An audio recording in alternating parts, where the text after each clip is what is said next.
Assalamualaikum warahmatullahi wabarakatuh. Perkenalkan, nama saya Winda Oktaviani, NIM 18104131 dari Prodi Akuntansi. Di sini saya akan mempresentasikan hasil review 2 jurnal. Jurnal yang pertama berjudul Pengaruh Sistem Pengendalian Internal, Kesesuaian Kompensasi, dan Moralitas Manajemen Terhadap Kecenderungan Akuntansi. Dan yang kedua berjudul Peranan Audit Internal dalam Pencegahan. Jurnal yang pertama, dan di sini ada fenomena yang diangkat dari artikel ini adalah perkembangan sektor publik di Indonesia pasca reformasi adalah menguatnya tuntutan akuntabilitas atas lembaga-lembaga publik, baik di pusat maupun daerah. Mardi Asmo 2002 halaman 1. Transparansi dan akuntabilitas oleh lembaga-lembaga sektor publik menjadi suatu tuntutan yang harus dipertanggungjawabkan kepada masyarakat. Perusahaan negara atau BUMN merupakan salah satu sektor publik yang tengah menjadi sorotan saat ini.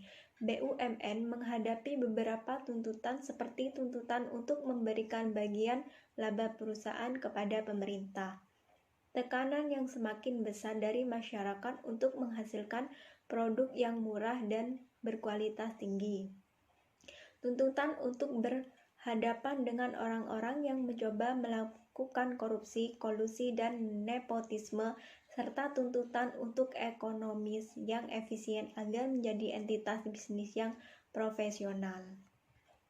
Selanjutnya teori yang digunakan.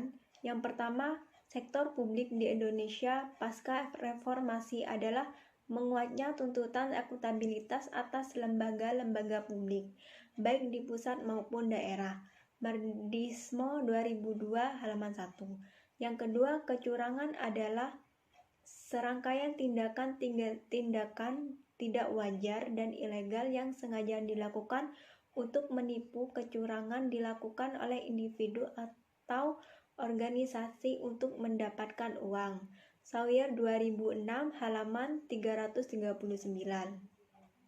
Yang ketiga, kecenderungan kecurangan.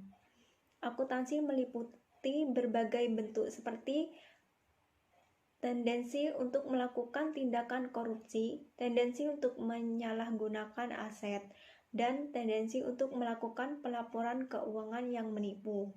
Thayyibatun 2009.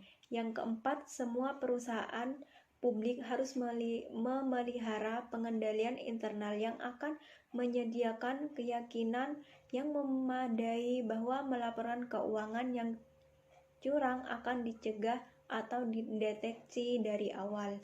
Baiton 2002 halaman 372. Yang kelima, pengendalian internal adalah setiap tindakan yang diambil manajemen untuk meningkatkan kemungkinan terpercayai tujuan dan sasaran yang ditetapkan. Sawyer 2005 halaman 559.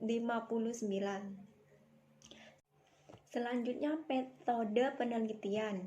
Metode penelitian artikel ini tergolong penelitian kualitatif. Populasi penelitian ini adalah perusahaan BUMN di Kota Padang. Sampelnya menggunakan total sampling, di mana semua populasi dijadikan sampel karena jumlahnya kurang dari 100. Responden penelitian ini adalah pimpinan atau kepala cabang dan staf akuntansi. Jenis data dalam penelitian ini adalah data subjek. Data yang digunakan merupakan data primer. Data tersebut bersumber dari kuesioner yang disebarkan secara langsung ke alamat responden. Demikian pula pengembaliannya dijemput sendiri sesuai dengan janji yang dibuat dengan responden. Selanjutnya, hasil penelitian. Hasil penelitian menunjukkan bahwa sistem pengendalian internal berpengaruh signifikan negatif terhadap kecenderungan kecurangan akuntansi. Yang kedua, hasil penelitian menunjukkan bahwa Kesesuaian kompensasi berpengaruh signifikan negatif terhadap kecenderungan kecurangan akuntansi. Yang ketiga, hasil penelitian menunjukkan bahwa moralitas manajemen berpengaruh signifikan negatif terhadap kecenderungan kecurangan akuntansi. Masuk ke jurnal yang kedua, yang berjudul Peranan Audit Internal dalam Pencegahan. Fenomena yang diangkat dari artikel ini adalah perusahaan maupun instansi memiliki tujuan masing-masing, namun berorientasi pada satu tujuan yang sama, yaitu memaksimalkan nilai perusahaan. Salah satu langkah untuk mencapai tujuan tersebut adalah dengan mengamankan aset yang dimiliki untuk menjamin kepastian akan terhindarnya kerugian yang tidak diharapkan.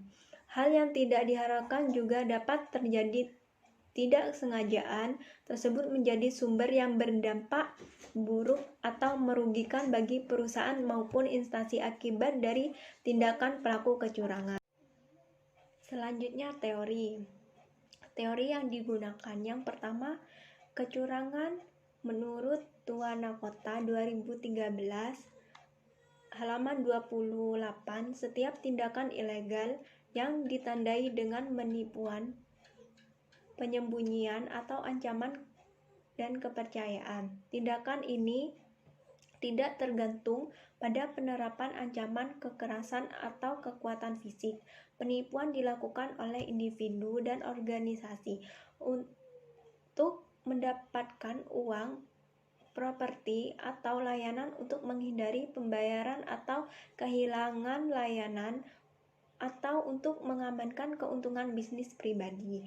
Yang kedua, Andayani 201 halaman 58, auditor internal bisa sangat membantu manajemen dengan mengevaluasi sistem pengendalian dan menunjukkan kelemahan-kelemahan dalam pengendalian internal.